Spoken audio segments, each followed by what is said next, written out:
வணக்கம் மத்தோட இன்னைக்கு என்ன பார்க்க போனா சோசியல் மீடியா தந்த சில அணிகள் வந்து பார்த்தோன்னா ஒப்பாரி வச்சுட்டுக்கிறாங்க. அவனெல்லாம் என்ன நினைக்கிறாங்கன்னா நம்ம தான் அறிவு நாணி அறிவு ஜி மாரி வந்து பேசி வீடியோ பண்ணிக்கிறானுங்க. அவனை என்ன மாதிரி தற்கொலைத்தனமா பேசுறான்றது ஒவ்வொரு வீடியோ பார்ப்பான். வாங்க வீடியோக்குள்ள போலாம்.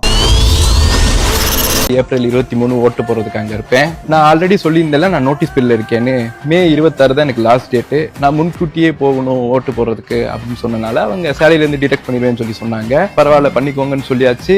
பிளஸ் இப்ப வார் சிச்சுவேஷனால டிக்கெட் ரேட்னா எவ்வளோன்னு உங்க எல்லாருக்குமே தெரியும். எனக்கு இதனால 3 lakhs கிட்ட லாஸ். இந்த விஷயத்த நான் ஏன் இவ்வளவு சீரியஸா எடுத்து பண்றேன்னு தெரியுமா? 1 week பிஃபோர் வந்து எனக்கு தெரிஞ்ச அக்காவுக்கு வந்து ஆம்பளை பிள்ளை பிறந்துச்சு. பட் அவங்களுக்கு பொம்பளை பிள்ளைனா உசுறு, அதுதான் பிறக்கும்னு சொல்லிட்டு அவங்க எதிர்பார்த்துட்டு இருந்தாங்க. இத்தனைக்கு அவங்க ட்ரெஸ்ஸஸ் எல்லாம் வாங்கி வச்சுட்டாங்க அந்த பொண்ணுக்கு. ஆனா ஆம்பளை பிள்ளை பிறந்துருச்சு. நான் அந்த அக்கா கேட்டேன், என்னக்கா பொம்பளை பிள்ளை பிறக்குன்னு சொல்லிட்டு வருத்தமானு. அதுக்கு அந்த அக்கா என்ன தெரியுமா சொன்னாங்க, வருத்தெல்லாம் நிறைய இருக்கு தம்பி, ஆனா ஒரு பக்கம் எனக்கு சந்தோஷமாவும் இருக்கு அப்படின்னு சொல்லி சொன்னாங்க. நான் ஏன்னு சொல்லி கேட்டேன், இப்ப இருக்கிற நிலைமையில தமிழ்நாட்டுல ஒரு பொம்பளை பிள்ளைய பெத்து வளர்த்துற முடியுமா? அந்த ஒரு பொண்ணு வெளியே போயிட்டு வீட்டுக்கு வர்றதுக்குள்ளேயும் நம்ம வயிற்றுல நெருப்ப கட்டிட்டு இருக்க வேண்டியதா இருக்கு அப்படி சொல்லி சொன்னாங்க.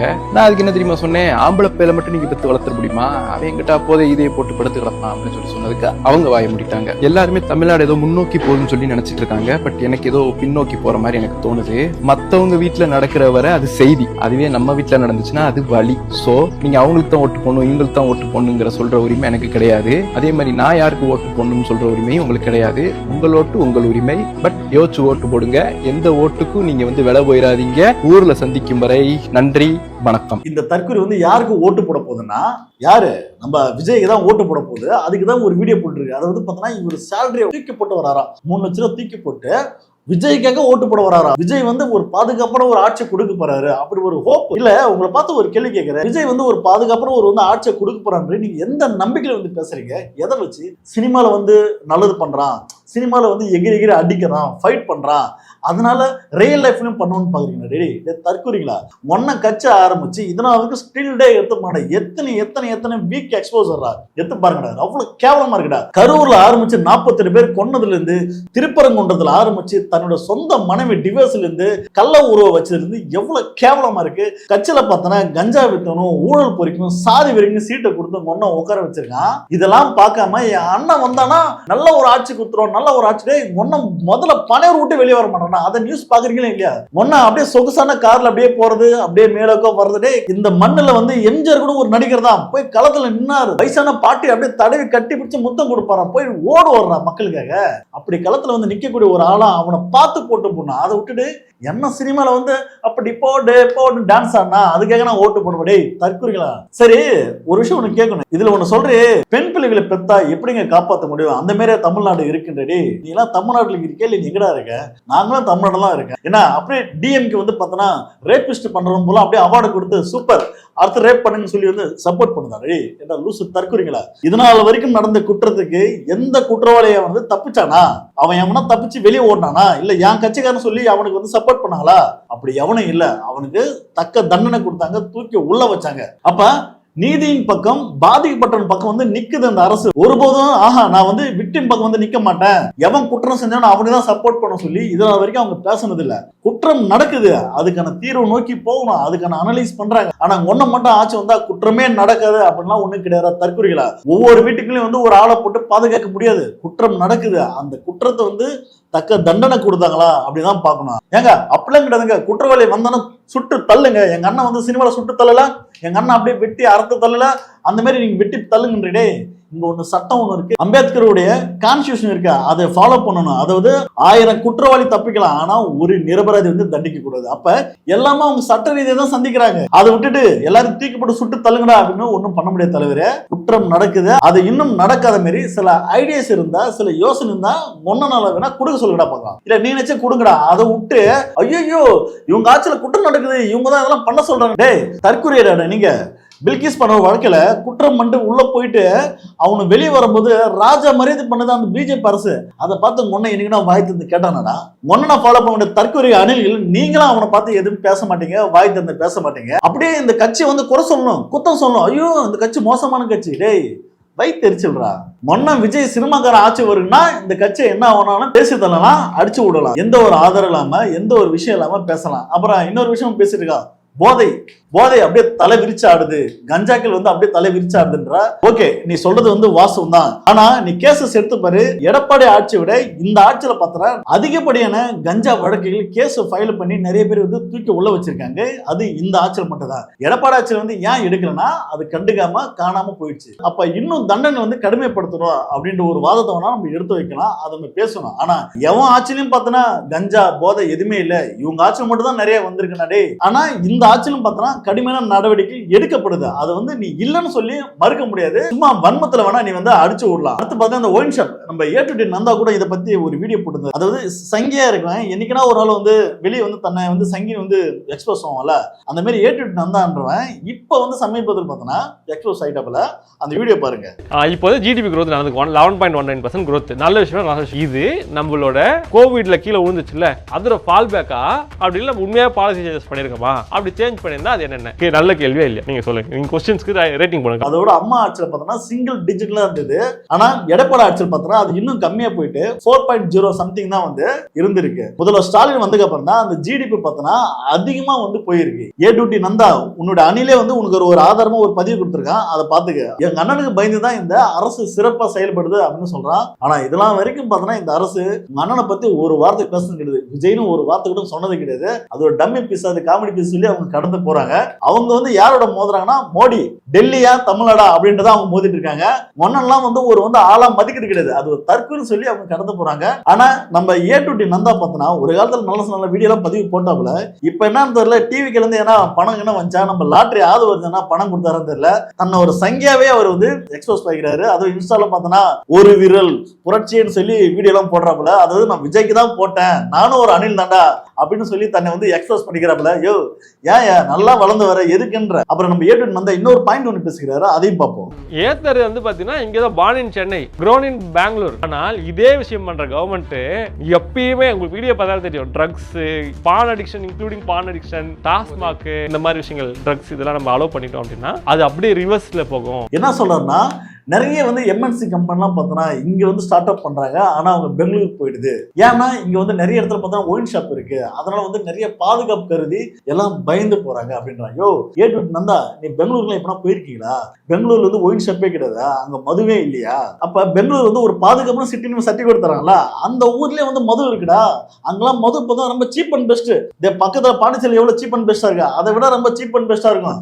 அதாவது நைட் பார்ட்டிலாம் இருக்குங்க. நீ இவ்வளவு பேசுறே, மொனனுடைய தேர்தல் வாக்குறுதியில நான் வந்தா ஒயின் ஷாப்பை முழுக்க தூக்கிடுவேன், மது இல்லா தமிழகத்தை மாத்தணும் சொல்லி மொன்ன வந்து சொல்லியிருக்காப்லையா, எழுதிருக்காப்லையா? இல்ல. அப்ப மொன்னனுக்கு தெரியும் நம்மளாலே கட்டிங் போடாம தூங்க முடியாது, இதெல்லாம் வந்து நடக்கிற காரியம் இல்லை அப்படின்னு மொன்னனுக்கு தெரியும். ஆனா அதெல்லாம் தாண்டி தமிழ்நாட்டில் உள்ள இருக்கிற ஒயின் ஷாப்பை ஒழிச்சுட்டாவே ஒரு தூய்மையான மது இல்லா தமிழ்நாட்டை வந்து உருவாக்கலாம் அப்படின்னு சொல்லி யோசிக்கிறது அது ஒரு முட்டாள்தனம் தாடி. முதல்ல வரலாறு எடுத்து பாருங்க, எதனால வந்து ஒயின் ஷாப்லாம் கொண்டு வந்தாங்கன்றது முதல்ல வரலாறு எடுத்து பாருங்க. ஒரு காலத்துல வந்து கள்ளச்சாரம் பார்த்தோன்னா ஊர்ல தாண்ட வாடும். நான் சின்ன வயசுல வந்து கண் கூட பார்த்திருக்கேன், கள்ளச்சாரத்துல வந்து வெட்டிங்க சாப்பிடுவேன். அது மட்டும் இல்லாம மோஸ்டா சாதி வெரியன்ஸ் தான் பார்த்தோன்னா இந்த மாதிரி கள்ளச்சாரம் காய்ச்சி தினம் பார்த்தோன்னா லோக்கல் பொலிட்டிஷன் பார்த்தோன்னா பெரும் கல்லா கட்டும். ஏன்னா கள்ளச்சாரம் காசுறது சட்டத்துக்கு எதிரானது. அப்படி இருந்தும் பார்த்தோன்னா கள்ளச்சாரம் காசுவாங்க, அங்கிருந்து மாமல் போவோம், இங்க ஒரு மாமல் போவோம், அது ஒரு பெரும் பிசினஸ் ஆகும். சாதி வெரியன்ஸுக்கு வந்து காசு குவியும் போது அவன் என்ன பண்ணுவான், பல சாதி கலர்கள் வந்து உருவாக்குவான். அது மட்டும் இல்லாம கள்ளச்சாரத்துல சில போட்டி வரும், அந்த போட்டியின் காரணமாக வந்து மத்தவங்க கலாச்சாரத்துக்கு போயிட்டு மருந்து கலந்து விட்டுறோம், அதுல குடிச்சு நிறைய சாப்பிடணும். இப்படி எல்லாம் இறப்பு வந்து நிறைய ஆகுது. இதெல்லாம் வந்து ஒழுங்குபடுத்தணும். போதைன்றது ஒண்ணு வந்து ஒழிக்க முடியாது, ஒழுக்கத்தின் மூலமா தான். அதாவது தன்னோட அப்பா அம்மா, தன்னோட பேரண்ட்ஸ், இதெல்லாம் இந்த சமூகம், அதன் மூலமா தான் அந்த பையன் வந்து ஒரு போதையில ஒரு பையனா வெளியே வருவனுடைய இருக்கிற ஒயின் ஷாப்பை ஒழிச்சிட்டாவே தூய்மையான தமிழகத்தை வந்து உருவாக்கலாம் அப்படின்றது அது ஒரு கனவு ராசா. அதெல்லாம் முடியாது.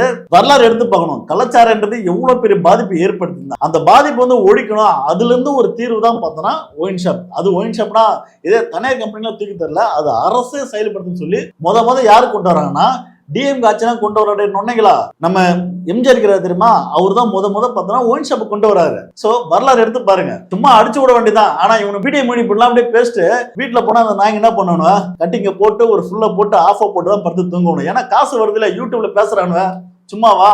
மதுவையில் என்ற குஜராத்ல பார்த்தோன்னா இன்னைக்கு பார்த்தோன்னா இல்லீகலா பார்த்தோன்னா ட்ரக்ஸ் லிக்கர்னு பார்த்தோன்னா பல இடத்துல சேல் ஆயிட்டு இருக்கு. அப்படியே அங்க ஒண்ணு அப்படியே தூய்மையான ஒரு மதுலாம் வந்து ஒழிக்க முடியாது ராசா.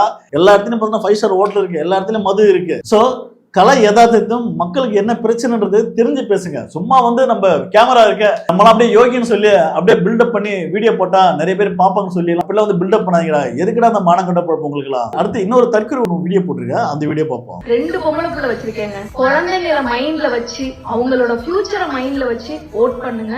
அண்ட் இந்த 50 வயசுக்கு மேல இருக்கவங்களா நீங்க இன்னும் 20 வருஷத்துல போயிடுவீங்க. சரியா? எங்க குழந்தைங்க இன்னும் 70 வருஷம் 65 வருஷத்துக்கு மேல இங்க வாழணும். சரியா?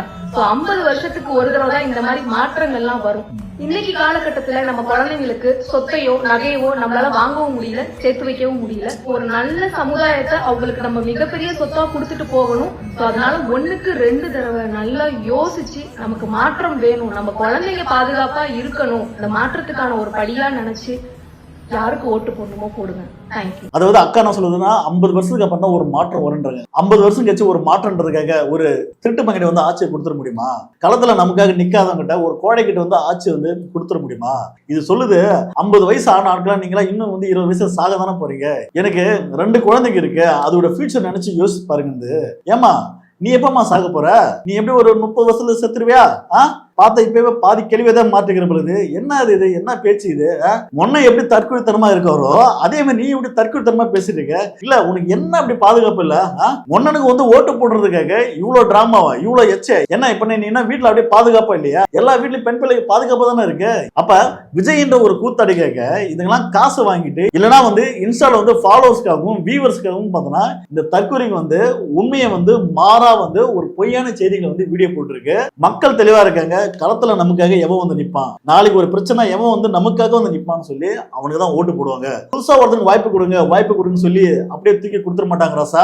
இந்த மண்ணில் வந்து நிறைய பேருக்கு புதுசா வாய்ப்பு கொடுத்துருக்கு. அதாவது காமராஜருக்கு புதுசா வாய்ப்பு கொடுத்துருக்கு, காமராஜர் தோற்கடிச்சு அண்ணாவுக்கு புதுசா வாய்ப்பு கொடுத்துருக்கு, அதுக்கப்புறம் எம்ஜிஆருக்கு புதுசா வாய்ப்பு கொடுத்துருக்கு, அதுக்கப்புறம் ஜெயலலிதாவுக்கு புதுசா வாய்ப்பு கொடுத்துருக்கு, அதுக்கப்புறம் கருணாநிதிக்கு புதுசா வாய்ப்பு கொடுத்துருக்கு, முதல்வர் ஸ்டாலினுக்கும் புதுசா வாய்ப்பு கொடுத்துருக்காங்க. அப்ப நமக்காக எவன் வந்து களத்துல நிப்பானோ அவனுக்கு தான் புதுசா இருந்தாலும் வாய்ப்பு கொடுப்பாங்க ராசா. புதுசா ஒருத்தன் வந்துட்டான்னா வாய்ப்பெல்லாம் தூக்கி கொடுத்துட மாட்டாங்க ராசா. எக்ஸிட் போல் பாக்குறல, அதுதான் யதார்த்தமான உண்மை. மக்களுக்கு தெரியும் நீங்க என்னதான் வந்து அப்படி இப்படின்னு வந்து போய் பேசி பில்டப் பண்ணி வீடியோ போட்டாலும் மக்களுக்கு தெரியும் நமக்காக எவன் களத்துல வந்து நிக்கிறான், எவன் நமக்கு சப்போர்ட் பண்றான், தமிழ்நாட்டோட உரிமை பத்தி எவன் பேசுறான். இங்க RSS பிஜேபி போன்ற சங்கியோட மதவாத தாண்டவம் ஆடாம இங்க வந்து எவன் நமக்கு பாதுகாப்பு நிக்கிறான் அப்படின்னு எவன் நமக்காக நிக்கிறானோ அவனுக்கு தான் ராசா ஓட்டு போடுவாங்க. சினிமா கூத்தாடி வந்துட்டான், ஐயோ சூப்பரா இருக்கான் அழகா இருக்குன்னு சொல்லி ஓட்டு போட மாட்டாங்க. உங்களுடைய கதரெல்லாம் வந்து தெரியுது.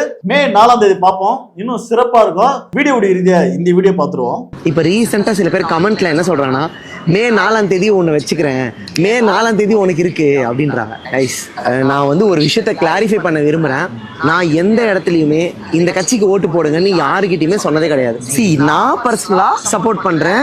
தளபதியை எனக்கு சின்ன வயசுல இருந்து எனக்கு பிடிக்கும். இதனால வந்து உனக்கும் அதான் பிடிக்கணும், நீயும் அதுதான் பண்ணணும் சொல்றது தப்பு. நான் ஒரு தனிப்பட்ட நபர் மேல வச்சிருக்கிற பாசத்தினால, பிரியத்தினால, நம்பிக்கைனால அவருக்கு நான் ஓட்டு போட்டேன்னா தட் டசன்ட் மீன் நீங்களும் அவருக்கு போடுங்க நான் சொல்றேன்னு கிடையாது. சோ அதை நீங்க புரிஞ்சுக்கோங்க. மே 4ஆம் தேதி எங்க அண்ணன் ஜெயிச்சாருன்னா எனக்கு ரொம்ப சந்தோஷம். இந்த வீணா போன தற்கொலை என்ன சொல்லுதுன்னா, என் அண்ணனை எனக்கு பிடிக்கும், என் அண்ணனை வந்து நான் சினிமால பார்த்தேன், எனக்கு பிடிச்சிருக்கு அதனால ஓட்டு போறேன். டேய், ஓட்டுன்றது உனக்கு பிடிச்சிருக்குன்னு ஓட்டு போடக்கூடாது. தற்கொலை தமிழ்நாட்டுடைய 8 கோடி மக்களுடைய வாழ்க்கை என்ன, அவங்களுடைய வாழ்க்கையோட பாதுகாப்புக்கு ஒன்னும் வந்து கேரண்டியா சப்போர்ட்டா நிப்பானா அப்படின்னு பார்த்து போடுற தற்கொலை ஓட்டு.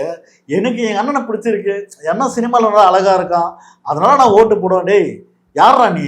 இந்த மாதிரி லூசுத்தனமா கேனத்தனமா சில தற்கொலைக்கு வந்து வீடியோ போடுறதால தான் தமிழ்நாட்டு மக்கள் பார்த்து சொல்றாங்க டிவிகே கட்சினவே அது ஒரு தற்கொலை கூட்டங்க, அது ஒரு பைத்தியக்கார கூட்டங்க, அதெல்லாம் கண்டுக்காதீங்க அப்படின்னு சொல்லி கடந்து போறாங்க. மே 4ஆம் தேதி பொறுத்திருந்து பார்ப்போம். இன்னும் பல தற்கொலைகள், ஏன் இன்னும் பல சூசைட் கூட நடக்கலாம், பார்ப்போம். அண்ணன் பார்த்தனா இது வரைக்கும் ஒரு வந்து அறிக்கை கூட விடல. மே 4ஆம் தேதி தோல்வியோ வெற்றியோ நம்ம வந்து அதை ஏத்துக்கணும். தோல்வியா இருந்தா நம்மளுக்கு பயிற்சி, வெற்றியா இருந்தா நம்ம சிறப்பா செயல்படும் அப்படின்னு சொல்லி அண்ணன் ஒரு அறிக்கை கூட விடல. ஏன்னா அண்ணனுக்கே ஒரு அறிக்கை விட வேண்டியதா இருக்கு. சோ மே 4ஆம் தேதி பொறுத்திருந்து பார்ப்போம். இன்னும் என்ன மாதிரி சம்பவம் வந்து நடக்குதுன்றது. இந்த வீடியோ பத்தின கருத்துக்களை நீங்க என்ன நினைக்கின்றது மறக்காம கமெண்ட் பண்ணுங்க. அடுத்த வீடியோவில் சந்திப்போம். நன்றி, வணக்கம்.